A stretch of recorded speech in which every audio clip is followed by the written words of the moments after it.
जिस तरह से झुंझुनू में ओला, नागौर में मिर्धा और जोधपुर में मदेरणा परिवार का सिक्का चलता है, उसी तरह चूरू जिले की राजनीति में कसबा परिवार का दमखम रहता है।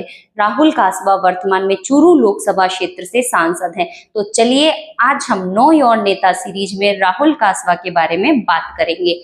चूरू से 2 बार सांसद रहे राहुल कासवा, जो भाजपा से इस्तीफा देकर कांग्रेस में शामिल हो गए हैं, राजस्थान के शेखावटी क्षेत्र के तीसरी पीढ़ी के जाट राजनेता हैं। राहुल कासवा के पूर्वज हरियाणा के भिवानी जिले के मतानी से चूरू जिले के राजगढ़ तहसील के कालरी गांव में आए थे, जबकि उनका जन्म सादुलपुर में हुआ था। उनकी शादी 2000 में नीतू कासवा से हुई थी और उनके 2 बेटे हैं। राहुल कासवा के पिता राम सिंह कासवा भी 4 बार विधायक और 1 बार सांसद रह चुके हैं।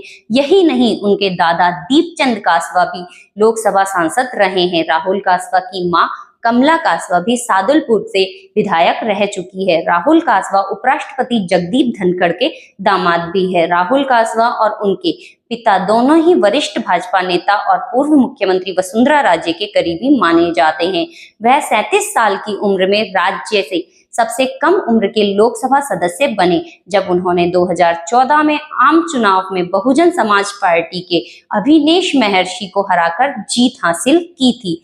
47 वर्षीय श्री कासवा ने 2014 में 2.94 लाख वोटों के रिकॉर्ड अंतर से जीत हासिल की, जो चूरू लोकसभा क्षेत्र में अब तक की सबसे अधिक अंतर की जीत मानी जाती है।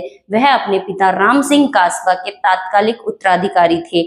उन्होंने 4 बार लोकसभा में इस सीट का प्रतिनिधित्व किया था। श्री कासवा ने 2019 में अपने निकटतम प्रतिद्वंदी कांग्रेस के रफीक मंडेलिया को 3.34 लाख वोटों के अंतर से हराकर भाजपा उम्मीदवार के रूप में फिर से चूरू सीट जीती। दिल्ली विश्वविद्यालय से वाणिज्य में स्नातक की डिग्री और नेशनल इंस्टीट्यूट ऑफ सेल्स के प्रबंधन में डिप्लोमा प्राप्त करने के बाद युवा सांसद एक व्यवसाय चलाते हैं और अपने छात्र जीवन से ही सामाजिक क्षेत्रों में सक्रिय थे। उन्होंने पिछले 4 मार्च को चूरू जिले के सालासर बालाजी धाम में वसुंधरा राजे, जो 70 वर्ष की हो गई हैं, का एक भव्य जन्मदिन समारोह आयोजित किया, ताकि केंद्रीय नेतृत्व को यह बताने के लिए शक्ति प्रदर्शन किया जा सके कि उनके पास एक बड़ा अनुयायी है और वह सबसे अधिक पार्टी के लोकप्रिय नेता हैं।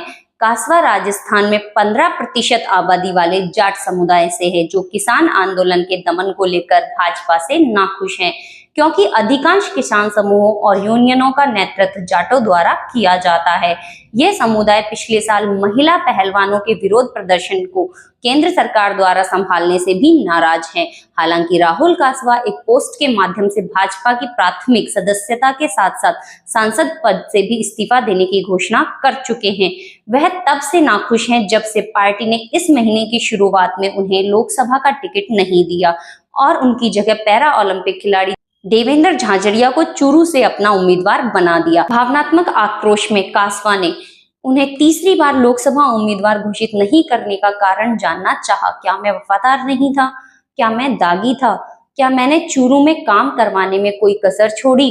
उन्होंने एक्स पर एक लंबी पोस्ट में कहा कि उन्होंने अपने निर्वाचन क्षेत्र में सभी केंद्रीय योजनाओं का कार्यान्वयन सुनिश्चित किया है। क्योंकि राहुल कासवा ने अपने पिता और दादा की विरासत को आगे बढ़ाया है, इसलिए उन्हें उम्मीद थी कि पिछले 10 वर्षों के दौरान उनके ट्रैक रिकॉर्ड को भाजपा द्वारा मान्यता दी जाएगी। फिर भी उन्होंने प्रधानमंत्री नरेंद्र मोदी और पार्टी के वरिष्ठ नेताओं का आभार व्यक्त किया है और चूरू के लोगों को उन्हें समर्थन और सहयोग देने के लिए धन्यवाद दिया है। राहुल कासवा की शादी उपराष्ट्रपति जगदीप धनखड़ के भाई कुलदीप धनखड़ की बेटी से हुई है। ऐसे में उपराष्ट्रपति के दामाद होने के बावजूद उनका टिकट काटना हैरानी भरा है। दरअसल बीजेपी के कदावर नेता राजेंद्र राठौड़ चूरू की तारानगर सीट से विधानसभा चुनाव हार गए थे। उस हार के पीछे राहुल कासवा का ही हाथ बताया जा रहा है। ऐसे में सोशल मीडिया पर चर्चाएं हैं कि राजेंद्र राठौड़ के दखल की वजह से राहुल कासवा का टिकट कटा है।